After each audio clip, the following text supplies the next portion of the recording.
بسم الله الرحمن الرحیم السلام علیکم جی زما ګران خوږه ملګرو منظور پښتین څوک تا منظور پښتین چې کوم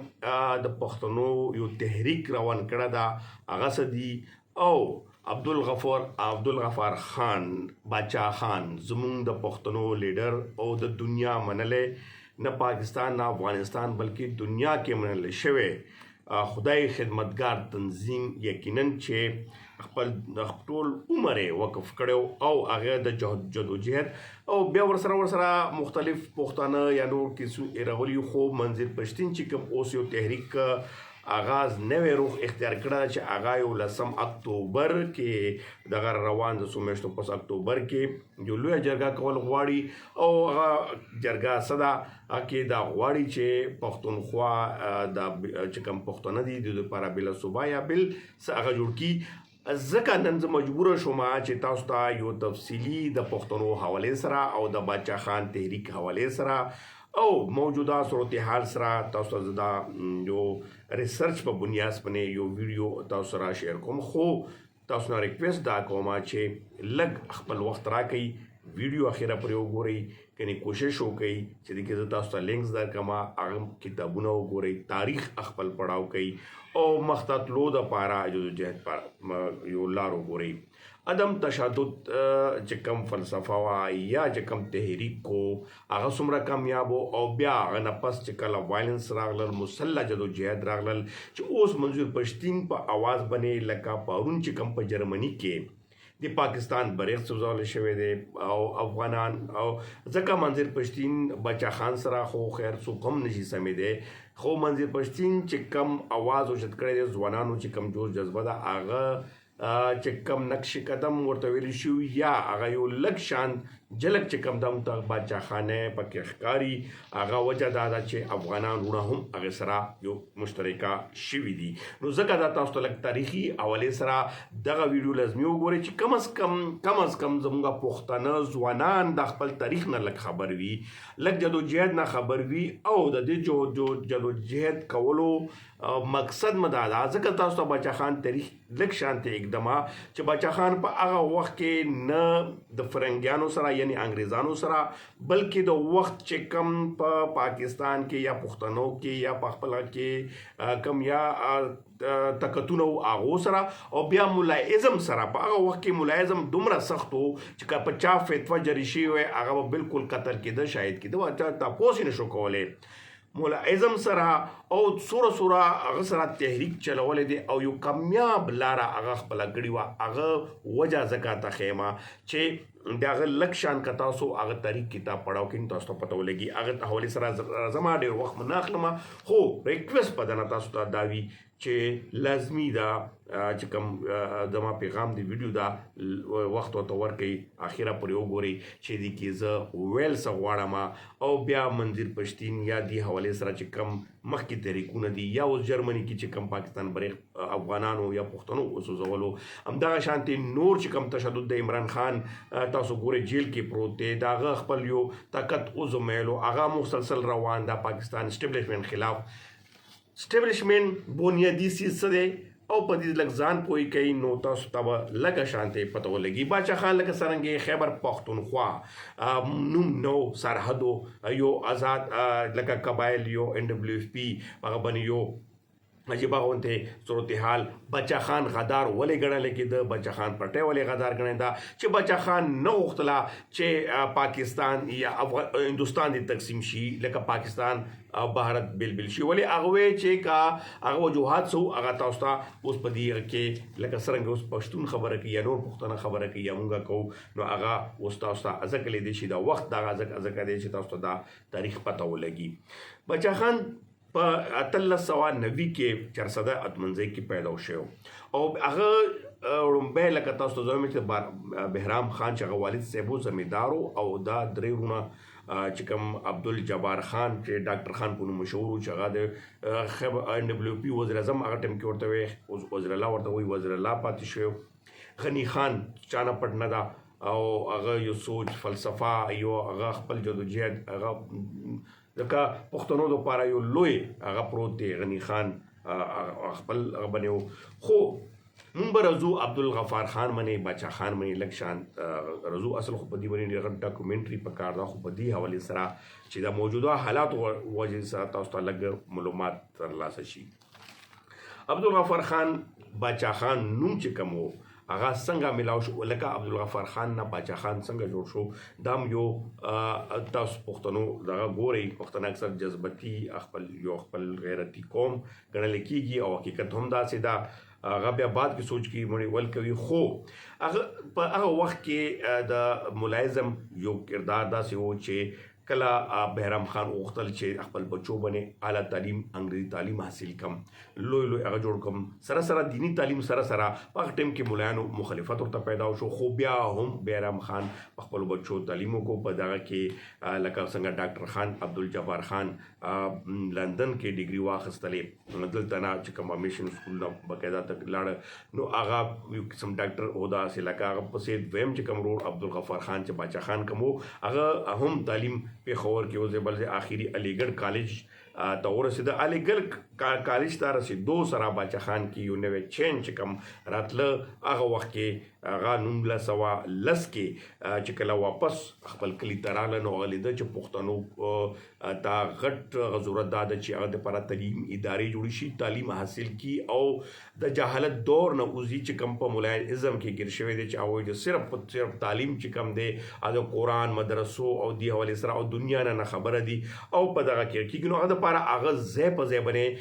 سکولونو یو آغاز وکړو چې تر اوسه پورې ځینې ځای کې شته ځینې ځای کې نشته هغه بل یو تاریخ دی خو بهرحال په ټیم کې ملایانو هغه مخالفت وکړو خو چې کله ولیدل چې هغه کې دینی تعلیم ورکول کېږي نو ملایان خاموشه شو. بیا په بچا خان پسې یو بل تحریک دا و چې ګیره نشته دا نور بار تللی دی کمیونست شوی دی دا دی او برخل ټولو یو سخته مقابله وکړه بیا ګیرې هم پرېښوه خو علی ګړھ کالج نه پس چې کوم کې چینج بدلون و هغه مولوي حضرات کم مقابلې وي هغه په خپل ځای باندې خو هغه یو میشن شروع کړی ځای په ځای کلو ته وتلو او د تعلیم رڼا او د پښتنو کې یو شعور راوستل او سیاسي بیداري راوستل هغه یو جدوجہد جاري ساتلی و. په دغه کې که تاسو زه ووایم چې باچا خان 2 کم سل عمر کې یو کم څلوېښت عمره پورې هغه جیلونه تېر کړه په مختلفو وختونو کې په هغه کې 15 کاله هم 10 کاله هم 3 کاله هم 2 کاله هم راوتلو او بندولو لکه تاسو اوس ګورئ چې هغه زندګي چې کومه وه 40 کاله خو په جیلونو کې تېره شوه او همدغه شانتې 15 کاله هغه په جلاوطني کې تېره شوې ده هغه باوجود هغه خپل جدوجہد چې کوم دی جاري ساتلی هغه اخر کار د عدم تشدد لار لکه هغه دا وایي چې مسلح جدوجہد نه ده پکار بلکې پښتنو کې یو شعور راوستل پکار ده او تشدد لار نه خپل کول هغه وخت کې وکړه چې کله هغه وخت کې غټ لیډران به وو عجب خان افریدي نور ترنګزی دغه شانتې هغه ملګري هم وو چې هغه د انګریز خلاف مسلح جدوجہد کولو چې هغه کې هغه ته پته ولګي دا چې دا نشي کېدلی او طاقت په ذریعه باندې ولې چې هغه عمره پورې طاقت انګریز یا هغه حکومت سره نشو کولی نو هغه یو خدای خدمتګار تنظیم جوړ کو چې هغه خودګۍ تنظیم مطلب دا و چې عدم تشدد لکه لار بنوي بالکل په هغه سره آرام سره په جذباتو کې نه بلکې په آرام طریقې سره دغه عوام کې شعور راوستل او هغه خپل حق اخیستلو. بهرحال په دې حوالې سره نور هم تاریخدان مختلف لیکي او ډېر غټ تاریخ ته خو موږ به تاسو ته شارټ راشو چې 1914 کې اګرا مسلم لیگ یو جلسه مقرر کړې وه هلته هم باقاعده توګه باچا خان لاړو یو جلسې کې شرکت په حوالې سره هغه ځای کې آزاد مولانا آزاد یا داسې نور چې کوم دی مسلم لیگ نور هغه په حوالې سره هغه ملاقاتونه هم وکړو. په دغه کې چې کله اصل چینجنګ په هغه وخت کې راغلو چې کله 1914 کې فرست وار لومبی ورلډ وار شروع آغاز وشو سلطنت عثمانیه او ورسره جرمني یوزیو او برټش حکومت خلاف انګریز حکومت خلاف چې په هندوستان دا ټول ایریا ځنې قابضو د دوه خلاف دغه یو غټ چې موږ ویلو شي فرست وارو چې هغه شروع شو په هغه ټایم کې دا چینجنګ صورتحال داسې ټایم کې راغلل چې په پاکستان کې هم دغه کسان راوچت شول چې انګریز نظام خلاص کی او خاص کر هغه غوښتل چې سلطنت عثمانیه کې خلافت د اسلام په نوم باندې خاص کر هغه چې یو هغه جوړ کو دلته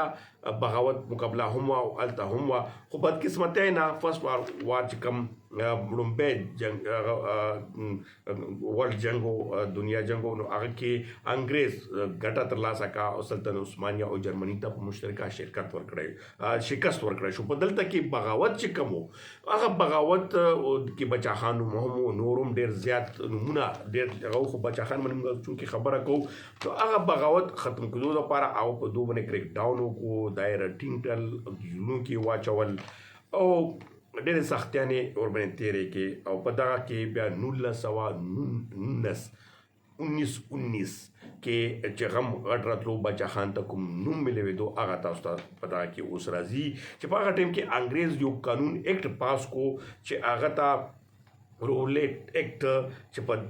مقرر کړی شو چې که معمولی شان هم چا د حکومت خلاف اسټبلیشمنټ خلاف خبره وکړه نو هغه به بغیر هغه نه 2 کاله جیل 5 کاله جیل لکه یو قسم انده قانون باندې جوړ کړو چې په دې خلاف ټول او هندوستان کې تحریکونه شروع شول چې هغه کې کوم هندو تحریکونه هم کولو مسلم لیگ نون مسلم لیگ هغه ټیم کې هغه چې کوم هغه هم کولو کانګرس پارټي هم کوله بچا خان دلته کې په خیبر پختونخوا چې کوم سرحد وو په دلته کې هغه خپل تحریک دغه کولو چې دغه ایک چې کم دی دا غیر قانوني دی او د کې په پښتنو یا عام چې کوم څوک خبره هم نشي کوي دا ډېر غیر قانوني په دې حوالې سره یو جلسه په چرسدې کې هم منعقد شوې وه په هغه چرسدې کې جلسه چې کوم منځۍ کې جلسه وه هغه لږ بدنظمۍ ښکار وه چا څه وی په دې کې باچا خان هغه ټایم کې عمر چې کوم یو کم 29 سال عمر والا ځوان هغه راپاسېده خلکو ته وی چې یاره یو مشر وټاکئ د جلسه صحیح طریقې سره کنډکټ کړي نو دې کې خلکو ورته وی چې ته ولې خپله جلسې صدارت نه کوې خو دې کې بهرحال هغه وختل سټیج ته ولې چې بدنظمي ښکار وه چې پاسېدو هغه چې خپل تقریر یو الله ورته صلاحیت ورکړی و یو دروب دبدبه ورکړي وه بل هغه دومره ګرځېدلی او تعلیم حاصل کړی و ډېر پوهه وه نو هغه ټولې مجموعې باندې یو 4-5 منټو کې خپل ګرفت حاصل کړه خپله توجه یې حاصله کړه او خپل کوم منشور و خپل چې کوم د انګریز خلاف جدوجہد هغه آلریډي نه شروع کړی هغه په حوالې سره چې کله هغه خپل خیالاتو اظهار وکړو نو یقینا چې هغه کې بدلون راغلو نو هلته خلکو په دې باندې بادشاه نوم کې خو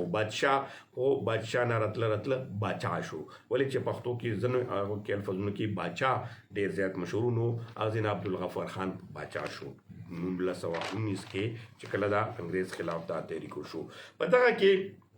بل خبره چې کوم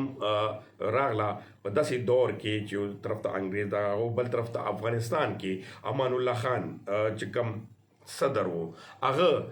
برټش خلاف لکه انګریز حکومت خلاف هندوستان کې چې کوم دا حکومت دی خلاف هغه په سرحد علاقې یعنی قبایلی علاقې باندې کوم د خیبر پختونخوا علاقه دا په دې باندې حمله وکړه چې دا کوم سرحد علاقه دا قبایل علاقه دا ته واپس پښتنو علاقه واخلم خو بدقسمتۍ نه امان الله خان افغان فوج کوم هغه هم د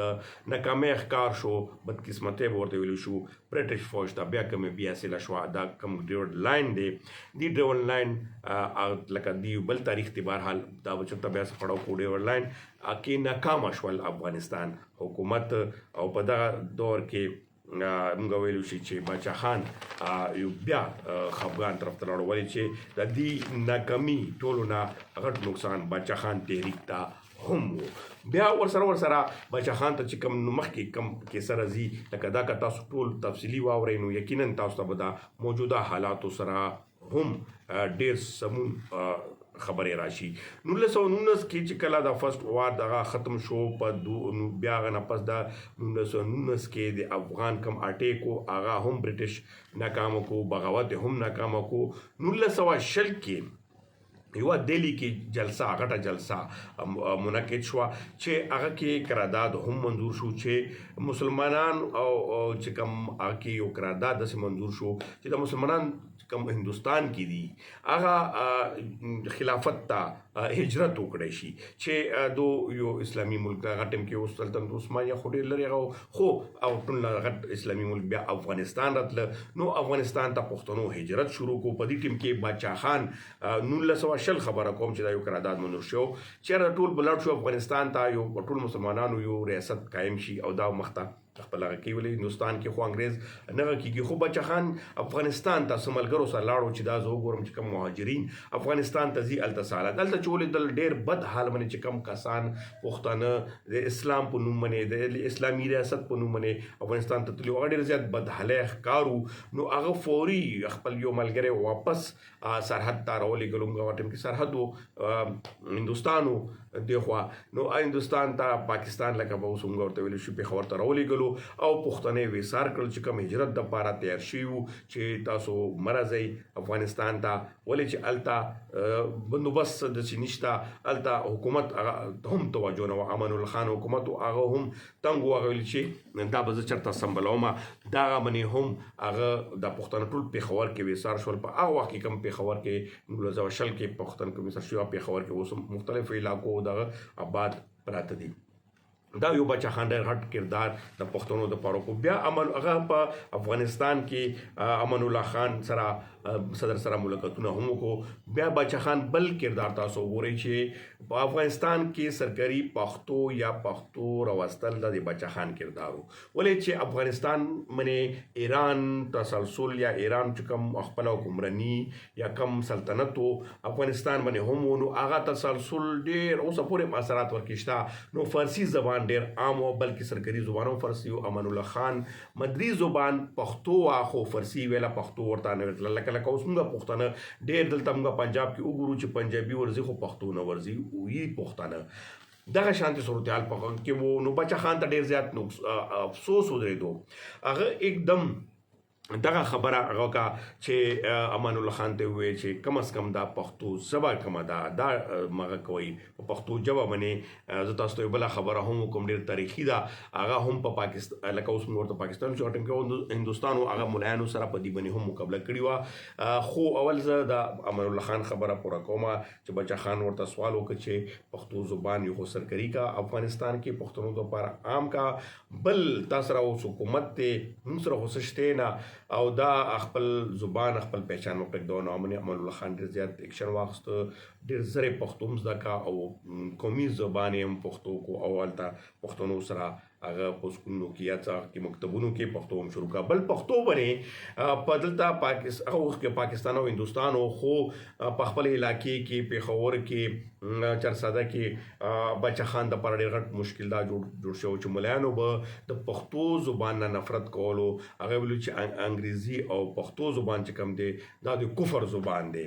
لکه خپل هم پښتنو خو اوس څه دلیل هغه بنو خو پښتو زبان ته هغه کفر زبان یو لقب ورکړو او فارسی زبان ګڼل او عربي هغه کولو لیکو جهالت خبرې وي په هغه باندې هم بچا خان خپل تحریک خپل هغه کړو دا یو لوی هغه لري په دې باندې بیا چرته تاسو سره خبرو خو بهرحال دغه یو تاریخي اقدامات چې کوم افغانستان کې هغه کل پښتو زبان لپاره بچا خان جدوجہد چې کوم هغه دغه چې مسلح جدوجہد نه د پکار بلکې د لکه یو څنګه اوس منظور پښتين روان دی یا نور هغه روان دي په دې حواله سره هغه دا وایي چې مسلح جدوجہد نه د پکار منظور پښتين هم تر اوسه پورې چې کامیابي ترلاسه کړې ده مخکې د الته اسلام آباد ته راغلی چې کوم انوار الحق انوار چې کوم اس پی او الته یو کراچۍ کې نقیب مسعود قتل شو نه پس دا کې سره وخت له سو کاله مخکې نو نه پس دا غوي تحریک لکه دم په مخکې دی دا خو موږ تاسو ته دیولا رڼا هم اچو او بیا د خو بچا خان غا ډېر ضروري ده چې تاسو ته پته ولګي چې پښتنو تاریخ څه ده پښتنو جدوجہد څه ده او کول څه پکار دي په داسې دور کې چې کله دومره پورې هر څه وشول نو بیا 1900 یو کم 13 ته راشو چې په کم ټیم کې خدای خدمتګار تنظیم قائم شو او هغې رنګ چې کوم سرخ رنګ لکه سور رنګ او سور پوش په ورته وي دا د دوه رنګو دغه رنګ باندې یو خو انګریز حکومت د برټش حکومت هغه ټیم کې هغه دا رنګ اسیم خوښ نه ولې چې دا د روس او دغه چې کوم د مخکې موږ کمیونست یو هغه د انګریز څخه خلاف و دا رنګ یو هغه نه علاوه پښتانه چې کوم هغه د انګریز ډېر زیات کېدو پښتنو نه یره کېده چې دو نو وروسته کېږي نو که زموږ حکومت ختمه کوي دو به کوي نو دې وجې نه هغه سرپوش بیا دشمن وګڼل باچا خان پښتانه بیا هم از پښتنو سخت دشمني او دغه کوم تنظیم هغه جوړ کړی هغه ویلو چې عدم تشدد بالکل به تشدد نه کوي د دې مثال تاسو ته مخکې روان ده چې وګوره چې څنګه بیا خپل تحریک خپل باچا خان خبرې باندې ولاړو او کامیابي ترلاسه کولې خو یو کال پس چې کوم دغه تنظیم باقاعده توګه چې کومه دا ګورو چې په 25 اپریل 1913 کې باچا خان کوم دی هغه گرفتار کړی شو او دغه تنظیم خدای کا تنظیم چې کوم هغه په دې منې کریک ډاون شروع شو خو په دغه کې خلک ورکر چې کوم دی هغه پیښور کې سخوانی بازار دا احتجاج لپاره راووتل او دی باندې احتجاج کول سرپوش وو په دې باندې انګریزانو حکومت چې کوم هندوستان حکومت چې کوم یا برټش حکومت چې کوم هغه فرنٹ ټو فرنٹ فایرنګ شروع کو ګولیانې شروع کې او چې کوم عدم تشدد پیروکارو د باچا خان پیروکارو او مخته ودرېدل حالانکه پښتنو کې جوش جذبه وینه به بادل اخستل هغه کلم نه پرېږدي خو هغه چې کوم د باچا خان فلسفه هغه اوړله پس سینو یې ګولۍ خوړلې خو هغه جوابي کروي نه کول حالانکه برټش حکومت هغه وخت کې دا ګڼل چې کا موږ فایرنګ وکړو ته جوابي حمله هم ملويږي ولې پښتانه نه پرېږدي خو دغه بالکل تشدد یا جوابي حمله طرف ته نه راغلل او په سینې ګولۍ خوړلې تقریبا په کم تاریخ کې لیکل شوي 200 350 پورې هم داسې لیکي چې هلته سرپوش وینو کې لت پت پراته په سینو ګولۍ خوړلي چې یو کتار به ولګېده مخکې ته به نور راغلل دا 25 اپریل 1913 ذکر دی چې کله باچا خان گرفتار کړی شو او د سرپوشو باندې برټش حکومت کړو نو تاسو دینه اندازه ولګوئ چې پښتون کم ځای کې کمه قرباني ورکړې ده تاسو اوس یا کلمن وزیر یا د نورې کیسې تاسو ته په باندې راځم خو د لږ واورئ چې باچا خان څه کړي دي په ټیم کې باچا خان ته خلک لاړل جیل ته چې داسې ظلم وشو دا خو اوس نه دي پرېږدول پکار ته عدم تشدد کې خو موږ بیا مسلح پکار یو او راپاڅېدل پکار دي چې د خلاف چې موږ مړ کړي موږ مړ کړو خو باچا خان ورته نه داسې مه کوئ تاسو لاړ شئ مشران یې څه ولېږل مسلم لیګ نوم ته مسلم لیګ ته نون زیاده ومه خو مسلم لیګ ته ولېږل چې هلته لاړ شئ هلته ښه لیډران دي مسلم هغه آلرډي وایي چې یو مذهب په نوم باندې خپل ریاست پکار دغه دا پکار ده هلته ورشئ هغو ته دا کیسه کېدی چې موږ سره دغه شانتې عمل وشو اوس د مسلم لیګ خبره تاسو ته کومه مسلم لیګ چې کوم و هغه انډر د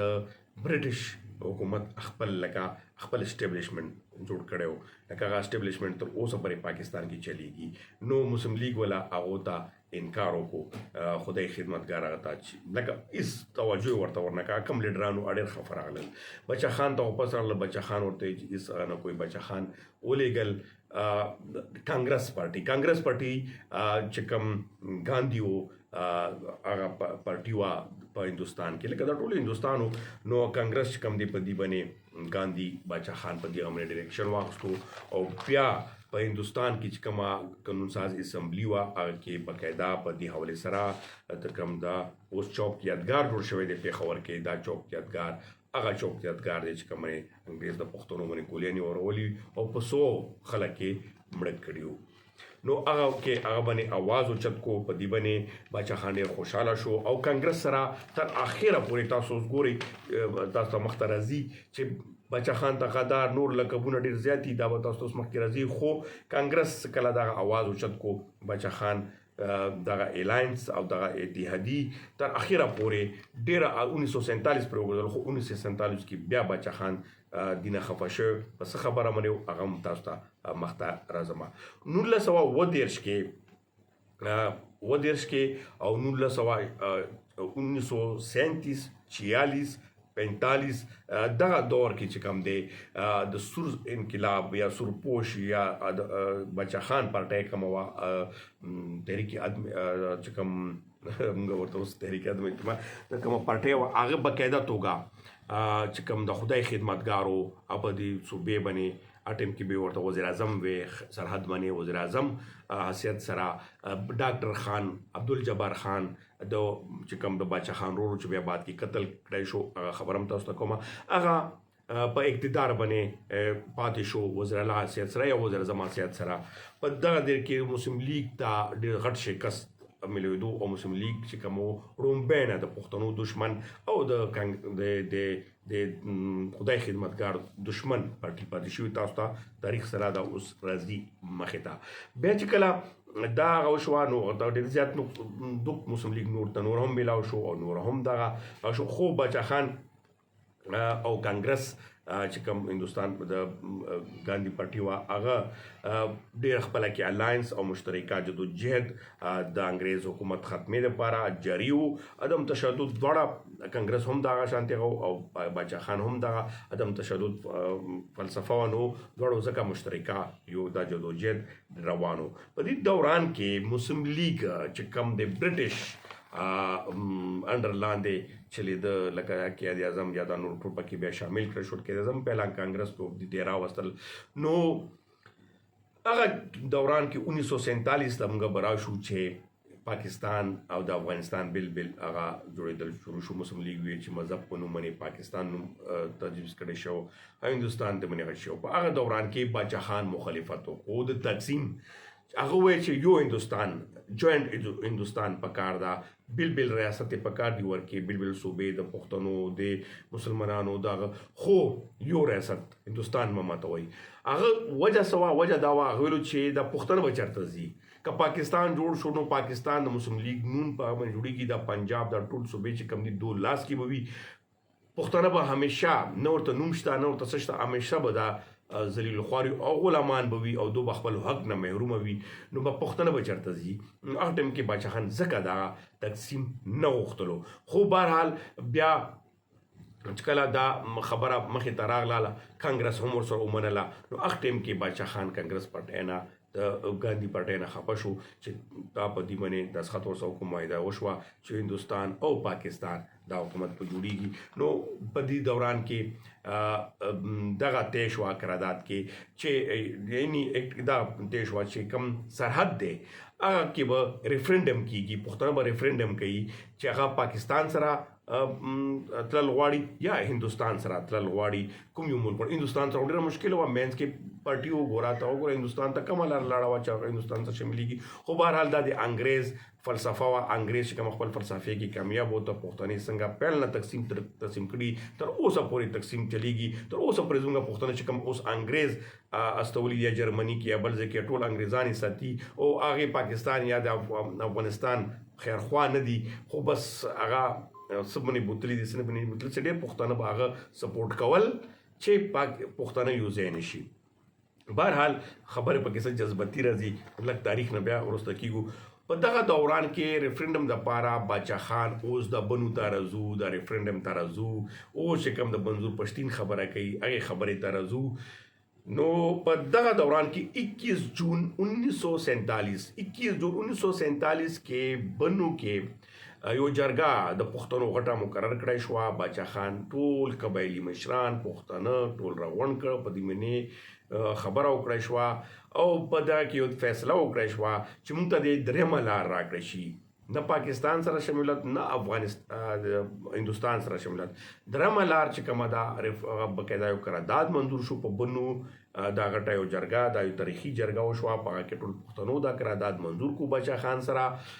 چې موږ ریفرنډم نه غواړو که ریفرنډم صورت منې وي نو موږ درېیم آپشن پکې واچوي چې موږ بل ریاست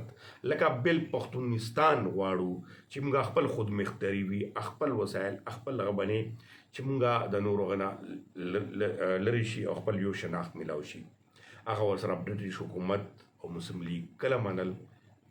هغې په دغه باندې نه وکړل ریفرنډم وشو ریفرنډم کې باچا خان او پښتنو دغه معاهده وه چې ریفرنډم کې به برخه نه اخلو. باچا خان مشر و هغه اعلان کړو چې ریفرنډم کې برخه ما اخلي، خو بیا هم دلته تاسو ګورئ پښتنو ته چې همیشه هغه ته یا پیسو زور یا د نور زور یا غدري بس موږ کې شامله ده. په هغه کې باچا خان څخه غدري وشوه، ریفرنډم وشو. پښتنو چې کوم 98 یا 99 داسې کیسه کېږي چې فیصده خلکو ریفرنډم پس وګرځېدل، پیسې واضح څه واخیستل، ریفرنډم وکړو او ویل چې موږ پاکستان سره شبې کېدل غواړو. باچا خان خاموش شو. باچا خان بس پښتنو فیصله وکړه. بس اوس تر اوسه پورې چې هغه فیصله کومه شوې ده 21 جون 1947 کې او اوسه پورې هغه پښتانه چې دا کوم هم غدري کړې ده دا د هغو په سر باندې وځي چې اوسه پورې پښتانه په اپریشنو کې څومره مړه شول، پښتنو په دهشتګردۍ کې څومره مړه شول، هغه مشرانو په سر باندې ځي. باچا خان ډېر سر ونیولو چې موږ پښتانه ولې موږ پسې نه لاړو. اوس هم موږ پښتانه په یوه لاره نه ځي، لر او بر او بس دا ټرپر کیسې راونې کړي دي خو هېڅ په لاره وی نه ځي. په حقیقي معنی که باچا خان خبرې منې لاړ وی نن به د پښتنو دا حال نه وی. بهرحال باچا خان ډېر خفه شو. باچا خان منې غدرې او دا الفاظونه شروع شول. بهرحال چې څنګه پاکستان جوړ شو 1947 کې 14 اگست 1947 کې او اتو روزو پس په 22 اگست باندې د کم سرحد باندې وزیر اعظم و وزیر الله و د باچا خان ورور عبدالجبار خان ډاکټر خان هغه تخته الټاو کا او هغه کوز کړو او په هغه باندې عبدالقیوم خان عبدالقیوم خان راوستو د مسلم لیگ نون د برټش غړی و، هغه راوستل، هغه وزیر الله جوړ کو او هغه نه پس اوس په خدای خدمتګار باندې پښتنو باندې چې کوم ظلم روان کېږي هغه تاسو مخته ګورئ. دغه چې کله وشوه د باچا خان رور اخوا کړی شو، دا حکومت د خدای خدمتګار را ختم کړی شو او بلخوا پښتنو چې کوم په ریفرنډم کې غداري وکړه او باچا خان خبره نو منله. نو اوس مخته کیسه چې کومه راځي هغه ته لږ وخت شي چې کله عبدالقیوم خان وزیر الله جوړ شو د خیب او کې سرحد NWP والا. ورور جانا چې کله عبدالقیوم خان جوړ شو نو هغه وړومبی چې کوم په دې حوالې سره د سرپوش یعنی خدای خدمتګار پټۍ غدار ډیکلیر کا او دغه بند کړه او په باچا خان چې کوم کوهاټ ته تله ورکر یو کنونشن و په کوهاټ ایریا کې باچا خان گرفتار کړی شو. ته باچا خان گرفتار کړی شو هغه نه پس چې کوم د پارټۍ ورکرانو یا څومره تنظیمو په دې باندې کریک ډاون او دا کیسې روانې شوې، دا یې گرفتار کړل او په دې حوالې سره بیا بل یوه غټه حادثه درویشتم بله غټه حادثه چې کومه راغله مخې ته هغه د هغه وخت راغله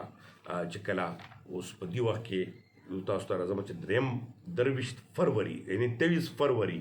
1948 کې قانون ساز اسمبلی کراچۍ کې لکه یو کال پس خبره ده، یا کال لږ کم باچا خان پاکستان ومنلو. باچا خان وکتل چې ټول پښتانه لاړل، کال نیم خفه، اته میاشتې خفه، هغه خو هلته کې حکومت یې ورته ختم کو، ورور یې ورته ختم کو، پارټۍ باندې کریک ډاون هم شروع کو. دا نه چې باچا خان وویرېدو. باچا خان ویل چې اوس بس ټول مني نو بس پاکستان یې تسلیم کړو او باقاعده حلف یې اوچت کو په کراچۍ قانون ساز اسمبلی کې چونکې رکن و. نو بیا قائد اعظم باقاعده باچا خان په هغه شپه وغوښتلو، باچا خان ورسره روټۍ مو خوړه او چې کوم تاریخدان لیکي څه 56 غنټې باچا خان 1 to 1 بل په بلا قائد اعظم سره کېناسته او خپله کې چې کوم تحفظاتو باچا خان چې کوم واقف و هغه ولې پاکستان نه غوښته یا ولې پاکستان سره شاملېدل نه غوښتل، هغه ټول ورته کېدول پښتنو هر څه ورته کېدول چې دا اوسه پورې کوم پښتنو سره کېږي دا ټول تاریخ باچا خان ورته کېښوه چې دا وجوهات دي بیا پښتنو سره ظلم کېږي، زیاتی به کېږي. باچا خان سره قائد اعظم هر څه وویل، قائد اعظم ورته هر څه ومنل. قائد اعظم ویل چې پښتنو ته به هر یو حق میلاویږي، هر یو حقوق به میلاویږي او مسلم لیگ پارټۍ به زه دا بالکل دې ته نه پرېږدم او زه تاسو ته ټول حقوق درکوم هر څه لیکل به کوو خو زه به درځم پېښور ته پېښور کې ستا مرکز کې ستا دفتر کې به بچه خان مرکز کې به زه هر څه معاهده کوم. بهرحال دا چې کله قید اعظم پېښور ته راغلل هلته کې عبدالقیوم خان چې کوم وزیر الله مسلم لیګیانو هغو قید اعظم غوږونه ډک کړل ویرول چې دا خو هلته دهشتګردي خطره ده او ستا ژوند ته خطر ده څه ایجنسیان میجنسیان هر ټایم کې کمې وي آی وي مای بي اسټیبلیشمنټ و ټول برټش اسټیبلیشمنټ و د اوسه پورې پاکستان کې برټش اسټیبلیشمنټ حکومت چلیږي هغې کم زور نه وه قید اعظم یې ویرولو قید اعظم بچه خان هلته کې ورته هر څه انتظامات شوي وو هر څه شوي وو خو قید اعظم هلته لا نړو ډایرکټ پېښور نه واپس لاړو هلته نامعامله خرابه شوه. قید اعظم کراچۍ ته رسېدل وو عبدالقیوم خان په دادې سورپوشو باندې راواخیستله او درز غوبل او څه مې ټکول نه ګولۍ ورباندې فایرنګ مړ کول اوس تاسو ته په دې حوالې سره چې کوم د صحابه د چرته خلکو صدر سپین وګوري هغه باندې اوس هم سره تبي چې کوم وي هغه یو تاریخ لري دا هغه خزو هغه د جنگ بابر جنگ خبره چې کوم عبدالقیوم خان ظلم کړو په ګولۍ وشتي ولې چې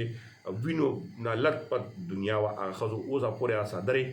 سر دی هغه تاسو کې صحابه تاریخ وګورئ. بهرحال په 15 جون باندې 1988 کې د 88 کې دا چې کله گرفتار شو باچا خان حالانکه باچا خان پاکستان منلو خلک یې ورسره اوچت کړو خو باچا خان بیا ورکر کنونشن خپل جاري ساتلو قید اعظم داسې لاړه او باچا خان گرفتار کړل باچا خان گرفتار پس کریک ډاون شروع شو او په دې حوالې سره عبدالجبار خان چې کوم مشهور وو هغه په چرسده باوړه جلسه کې خو هلته جلسې نه مخکې چې کوم لیډرانو سره د عبدالجبار خان گرفتار کړی شو جلسې ته بیا هم ورکر لاړل چې څنګه اوس منظور پښتین ته خلک ځي پښتانه کټ کېږي یا د تحریک انصاف خلک کټه کېږي په هغه باندې دفعه 144 منظور کړی شوه. اوس تاسو ګورئ عبدالقیوم خان چې کوم وزیر هغه دفعه 144 کې شوټ اډر وکړو او چې کومه جلسه وه هغه باندې فایرنګ شروع شو دومره فایرنګ شوی و په تاریخ کې چې کوم لیکي چې زرګاو کسان پکې مړه شوي وه په زرګاو 25,000 نه زیاته مجموعه جمع شوي وه په هغه باندې اندادون فایرنګ زرو نه زیات کسان یې لګېږي خو چې کم اخبارونو یا ټایم کې لږ ډېر میډیا چې کوم لیکلي وو 600 لیکلي وو حکومت 25 کسان لیکلي وو خو بهرحال دغه داسې فایرنګ جاري وو چې هغه ټایم کې ځینې خلکو د رای کابل ته ځان واچولو په هغه کې ډوب شول مړه شول او زنانه راووتلې صدرې سر نه وغورځولې کلو دیهاتونه چې دا فایرنګ بند کړي لکه داسې په انګریز حکومت کې نه و شوی چې کوم پاکستان جوړ شو او جوړېدو سره سالګرا پاکستان 1948 کې چې کومه سالګرا 14 اگست ته پاتې وي 12 اگست 1948 باندې دغه کیسه یعنی سالګرې نه مخکې پښتنو بیړه غرقه کا کونډې رنډې زناناو تر سورې زناناو پکې لګېدلې وې چې د بېزتي اساس خپل وزیر د پاکستان حکومت پښتنو سره داسې لوبه وکړه او بیا عبدالقیوم خان اوس هم تاسو هغه سټیټمنټ پړوی شئ هغې تقریر ریکارډ کې هم شته په خپل اواز هم شته چې عبدالقیوم خان فخر محسوس کولو چې ما سرپوشو سره هغه کار وکړو چې تاریخ پې یاد لري او سرپوش ما بنیاد نسل ما ختم کو دا غداران دي بچه خان غدار دا ټول په چې کوم د سرپوش کې پښتانه دي دا ټول غداران دي خدای خدمتګار په ټایم هر څه ختمه ده هر څه مونه بهرحال هغه خپل کې یو فخر محسوس کو او دا ډېر لکه یو فخر سره یې ورسره لکه د دومره غټ ظلم زیاتی او بیا هم دغه د عدم تشدد پیروکارو هغو جوابي کروي نه په فورس کړي دا نه یې جنډه سوځولي دا نه یې څه کړي دي خپلې سینې باندې ګولۍ اخیستې دي خو هغه تاریخي ژوندی ساتله ده. مخکې راځو لکه دا خو تاسو واورېدل په دې حوالې سره چې بیا څه کېږي بچه خان گرفتار کېږي خلاصېږي گرفتار کېږي خلاصېږي او هغه نه پس بهرحال په دې باندې مسلم لیګ سخت ظلمونه بیا پکې ایوب خان راغلل ایوب خان دم د پښتون و خو بیا هغه هم بچه خان نه دی پرېښی بچه خان یې جیل کې اچولی دی بچه خان پښتانه یې نه غوښتل چې مخکې راشي ولې چې برټش څه ورته وایي اسټیبلیشمنټ اوس هم تر ننه پورې پاکستان لکه برټش نه آزاد شوی خو دا خو هغه تسلسل نه یا د هغې اسټیبلیشمنټ نه دی آزاد شوی بیا 1950 کې هم گرفتار 1958 کې هم گرفتار 1958 کې رښتیا یو بلا غټه واقعه چې باچا خان رور مشر عبدالجبار خان په لاهور کې مړ کړی شو قتل کړی شو او قاتل چې کوم یو سرکاري ملازم عطا محمد نوم یو او هغه یې پکې راوستل او هغه ته دومره زر زر پنسي ورکړه چې مخکې څه پته نه ولګي باندې باچا خان ته ډېر زیات دوک رسېدلی و چې په رڼا ورځ باندې ورور یې ورته قتل کړه شهید یې کړه او ملزم خپله باندې ځان ورکړه هغه وایي چې زه سرکاري نوکر وم او په هغه ټایم کې ما په NWFP کې سرحد کې نوکري کوله او دا وزیر الله وزیر اعظم و زه یې نوکرۍ نه ویستی وم ځکه مې وویشتلو یعنې شاته اسټیبلیشمنټ و یا نور مسلم لیګ و څه خو هغه ته دومره زر زر عدالت پنسي ورکړه چې مخکې باچا خان کوم غوښته چې تفصیلات وشي د په شا څه دي خو ورور یې پکې شهید شو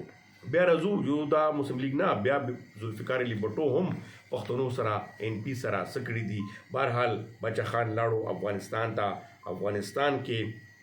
هغه پهلا پړاو کې اته بیا داسې څلور جلوطني به اختیار کوله په افغانستان کې و د دې کې عبدالولي خان دی باچا خان زوی چې کوم و هغه چونکې چې کوم پارټۍ وه ختمه شوه ختم که بندیز یې ولګول نو هغه عوامي نیشنل پارټي ANP جوړه په نوم باندې خپل تحریک آغاز وکړو عبدالولي خان خو عبدالولي خان یو بل کار دغه وکړو چې هغه عدم تشدد دغه نه تنګ شوی و هغې ویلو ته په دې باندې کار نه کېږي په دې کې اجمل خان خټک یا نور داسې سرتیزه کسانو چې هغو باقاعده توګه مسلم لیګ نون ورکرانو سره هم لاس پنجې پولیس سره هم لاس پنجې پیپلز پارټۍ سره هم لاس پنجې لکه تشدد وایلنس کم دی خیبر پښتونخوا کې شروع شو په دې باندې باچا خان ډېر سخت خفګان اظهار کړی و هغه ولي خان ته سوال جواب وکړو چې داسې مه کوه تشدد خیر دی که وینه تویږي دا وینه به قرباني غواړي خو بچو دپاره به مستقبل جوړ شي د تشدد لار مه خپلوه او د دغه تشدد لاسه به پښتانه نور هم تباه شي نو دغه خو په هر ټایم کې چونکې خبره پښتنو ته لاړه وه جذباتي هغه ته لاړه وه نو ویسار نه شول تر هغې خبره جاري وه هغه کیسه چې کومه جاري وه تر نن پورې جاری ده خو NP پرېښود نه خوا NP هم تاسو ګورئ چې تباه او غرقه پرقه شوه باچا خان په افغانستان کې اته کال نه پس بیا واپس راغلل بهارت ته لاړل رښتیا بهارت کې هغه بیا هم لکه هلته ګاندي چې کوم باقاعده توګه سرکاري غټ پروټوکول ورته ورکړو چې په افغانستان ته تلل نو هلته کې سرکاري پروټوکول ورته ملوېده او بلکې چې کله افغانستان ته په لومړي ځل جهاز نه کوزېدو لندن نه ډایرکټ افغانستان ته تله په هغه ټایم کې ډېر غټو لکونو تعداد کې افغانان سره د صدر من الله ټول ورته راوتي او نجیب ما خیال دا ټایم کې او د باچا خان او د هغې فلسفې د هغه پیروکارو یو لکه پاکستان نه زیات په افغانستان کې پښتنو د باچا خان ملاتړ او باچا خان پسې وړاندې لکه څرنګه اوس منظور پښتین خبره کېږي ځکه تاسو ته مې وایي ته منظور پښتین دپاره اخري کې لږ الفاظو دپاره راځم تاسو ویډیو بندوئ ما اخره پورې لازمي وګورئ خو د باچا خان تاریخ لږ ختم شي چې دا بیا د منظور پښتین ته راځم نو افغانانو ډېر زیات قدر عزت سرکاري پروټوکول او بیا تاسو ښه پته جلال آباد کې ښه شوی دی اوس لنډن راځمه ګاندي ډېر زیات عزت کولو بهرحال عبدالولي خان خپل یو منشور نیشنل پارټۍ باندې روانو او بیا دغه کې ذوالفقار علي بټو چې کوم اخري خبره کوم هغه حکومت او حیات خان شیرپو د شیرپو آفتاب شیرپو ورور هغه وزیر الله هغه 8 فروری 1975 کې یو بم دماکي کې پېښور کې جلسې کې شهید شو مړ شو نو هغه نه پس فوري په عوامي نیشنل پارټي باندې حمله وشوه حکومت ذوالفقار علي بټو چې کوم دی هغه چې عوامي نیشنل پارټي دا کسانو دی کړي دا عبدالولي خان باندې باچا خان باندې د ټولو باندې پرچې د غدارۍ پرچې دغه ټولې پرچې کټ شوې او دا ګرفتار کړل شول ټولې جیلونو کې واچول عوامي نیشنل پارټۍ هم بندیز یې پرې ولګول لکه څنګه د PTI پسې خبره کېږي بهرحال دغه یو هغه 1977 کې بیا بټو حکومت ختم شو، جنرال ضیاء الحق راغلو، ضیاء الحق مارشل راغله، نو ضیاء الحق 1978 کې بیا باقاعده د ټول ریلیز کړل او خلاص کړل. او خو باچا خان د ریلیف باوجود ضیاء الحق خلاف هم وو، هغه ټیم کې یو MRD جوړه شوې، ټولې پارټۍ مشترکه کې باقاعده شرکت یې کولو او باقاعده د ضیاء الحق خلاف تحریک به هم چلولو. خو بهرحال دغه جدوجہد کې 98 کاله عمر کې تقریبا یو کم 40 کاله په جیلونو کې او 20 کاله جیل وتیر کې او همدغه شانتې هغه مسلسل جدوجہد کې او عدم تشدد په لاره خپلولو باندې پښتنو کې غټه بیداري تاریخ راوستل چې نن خیبر پښتونخوا نوم خو چېرته میلاو شوی ده. پښتنو د بچ کولو خو هغه څه فلسفه وه چې تشدد لار به نه خپلوئ. اول خو هغه پاکستان تاسو ته ما شروع کې ویلو، خو غدري لفظونه د نور لفظونه څه هغه شو حکم تشدد لار خپله کړي وه. عوامي نیشنل پارټي نن څه حیثیت ته هغې خپل نیکه په لاره نه لاړه، د باچا خان په لاره نه لاړه او منظور پښتین ته اوس راځو چې د منظور پښتین کامیابي چې کومه ده هغه همدغه ده چې هغه لږ شان یا څه نه څه قدم د باچا خان اخلي. نو ځکه پښتانه هغه غیرت قوم ځوانان چې کوم دي هغه ورپسې روان دي. خو د باچا خان آخري خبره به کومه چې 20 جنوري 1988 کې باچا خان په پېښور کې انتقال شو. د هغه وصیت مطابق جلال آباد ته هغه ویسل شو، هلته شو. خو په هغه ټایم کې هم ډېر عجیبه غونې صورتحال مخې ته راغلل چې د وزیر اعظم هغه ټایم کې راهول ګاندي او سونیا ګاندي دغه ښځه هغه ټایم کې پاکستان ته پېښور ته راغلل، د باچا خان جنازې ته راغلل. ضیاء الحق حکومت باقاعده توګه ضیاء الحق حکومت ورته هغه استولی چې تاسو مه راځئ، خطره د هغه وجود هغه ویل چې هر څه وي باچا خان ته به ځم. دا د دنیا لیډر ده، د دنیا خدمتګار لیډر ده. ټولو نه په دنیا کې غټ جیل لکه نیلسن منډیلا نوم به تاسو لیدلي، هغه 27 کاله جیل تیر کړی دی. باچا خان یو کم 40 کاله جیل تیر کړی دی او هغه عدم تشدد پیروکارو په سینې ګولۍ خوړلې دي، خو جوابي کاروایي سټیټ سره نه کوله. هغه ویل چې زه د مړ شم خو مخ ته بچو دپاره مستقبل جوړوم. بهرحال دغه یو هغه سټریټجي وه چې وزیر اعظم بهارت نه هغه ښځه هغه نور ټول راغلل، باقاعده دلته کې یو اعزاز یې ورته ورکړل، یو هغه ورکړل. پاکستان حکمرانان د هغې جنازې ته رانغلل. بهرحال باچا خان دلته نه د تورخم په لاره باندې جلال آباد ته چې کله ویسل شو، هغه ټایم کې صدر نجیب خان و. نجیب خان سره د ټول سرکري افغان حکومت د سرکري پروتوکول سره هغه جنازه تورخم نه ریسیو کا او 2 لکو نه سوا جنازه افغانانو ولخی چې په جلال آباد کې بله جنازه وکړه شوه او په خاورې ته وسپړل. خو په هلته کې هم یو ټریجډي راغله چې څنګه افغانستان ته جلال آباد ته جنازه هلته ورسېده. 2 لکو نه زیات خلک وو. نجیب صدر پکې پخپله موجود و، په هغه باندې ډزې فایرنګ او راکټ لانچر تر هغه ساعته پورې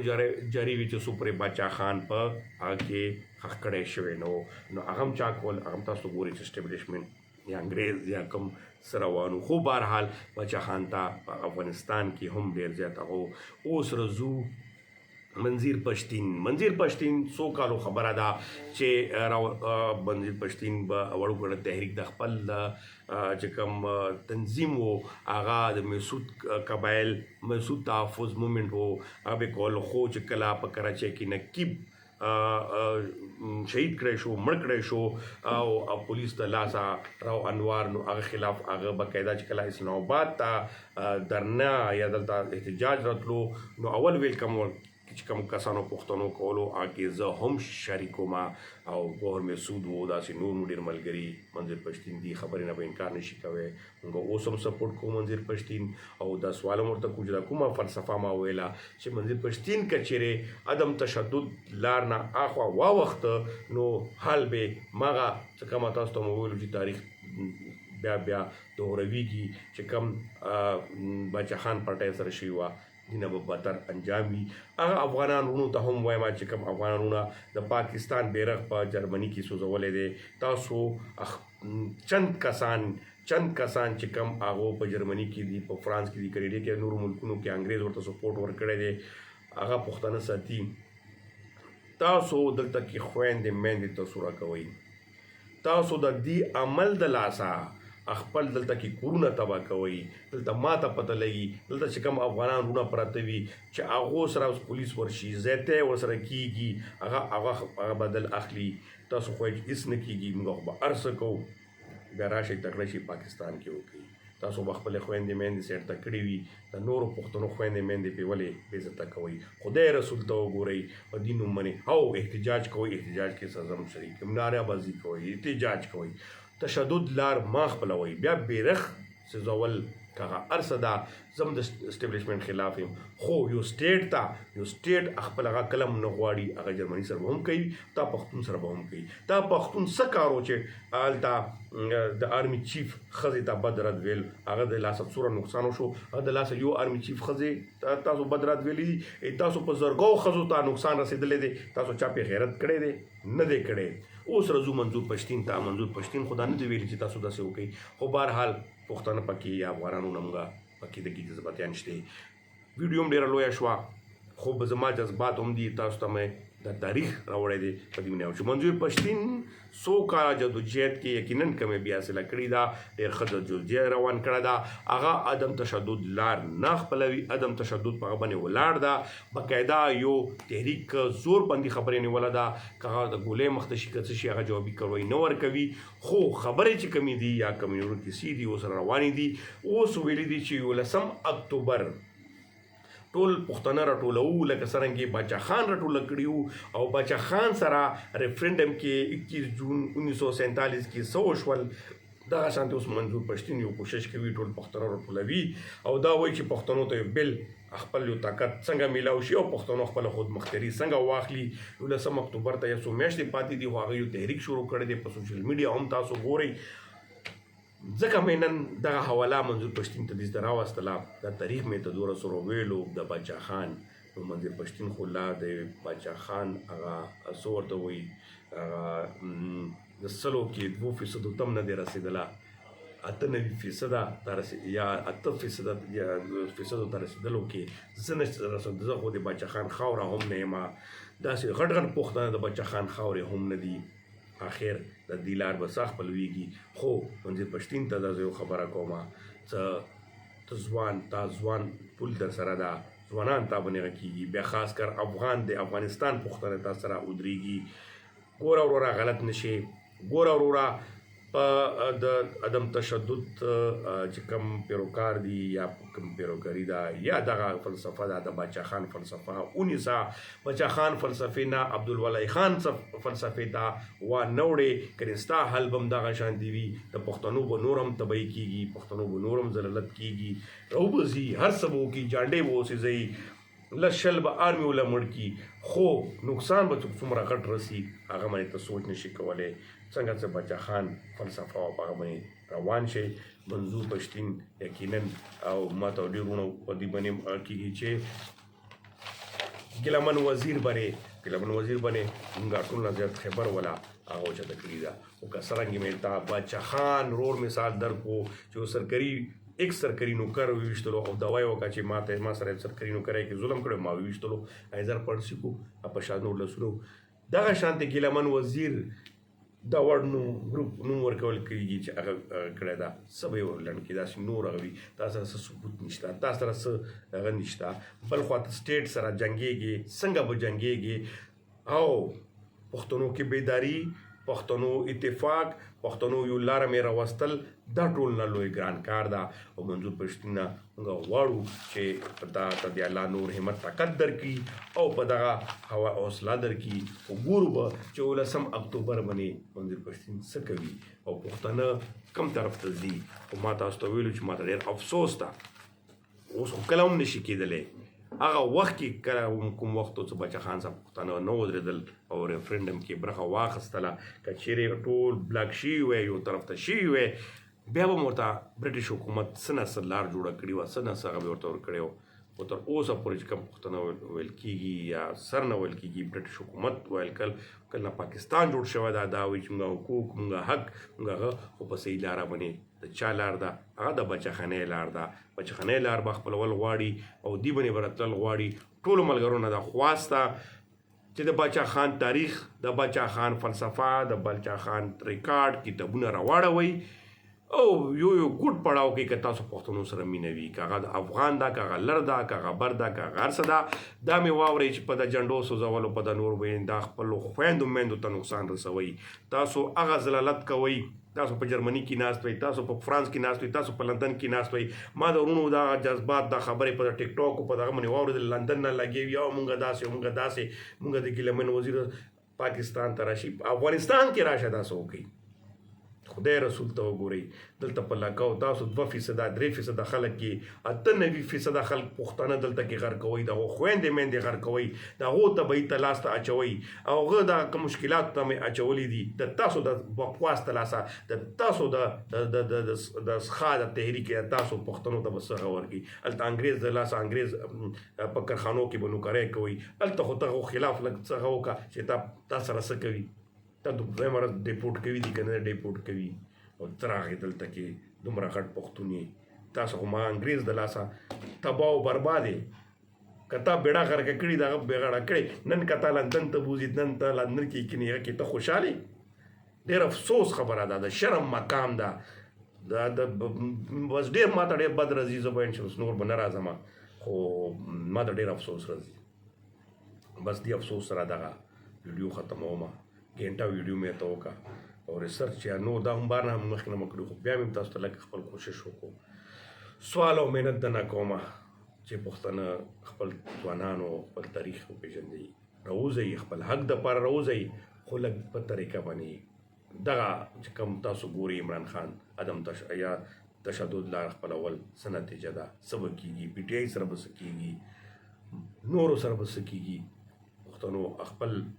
ګریوان کې وګورئ او مخکې راپاسئ مونږ به څه په هغه لاره ولاړو نو همداسې راز دغه ویډیو که تاسو خوښ شوي وي شیر هم کوئ نورو ملګرو سره هم لږ طریق سره وکړئ کم جذباتي خبرې لګې شوي وي چا ملګري ته دوک رسېدلی وي بخښنه هم غواړم او تاسو نه سپورټ هم غواړم ډېره مننه خوشحاله او آباد اوسئ